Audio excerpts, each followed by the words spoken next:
Let's determine the inductance of a coil that consists of N turns, is of length L, and whose cross-section has a radius of A.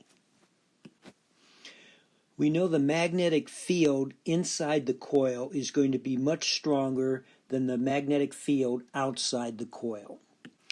We can see that with how the iron filings line up with the magnetic field inside a coil but stay randomly oriented outside of a coil.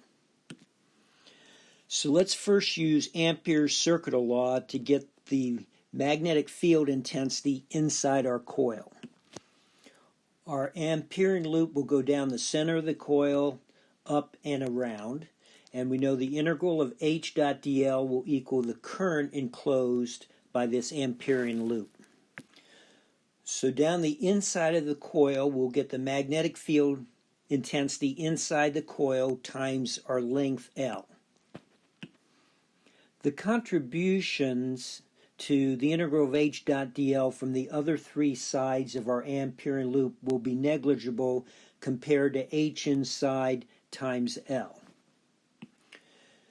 The wire pierces the surface defined by the perimeter of our Amperean loop N times, and each time there's a current I coming up through the surface. So the current enclosed is N times I. So the magnetic field intensity is Ni over L inside the coil. So the magnetic flux density inside will be the absolute permeability of whatever material you might have inside your coil times H inside, which is Ni over L. So to find the magnetic flux, we multiply the B inside our coil by the cross-sectional area of the coil. So the B inside is mu Ni over L, and the cross-sectional area will be just pi times the radius squared, pi a squared.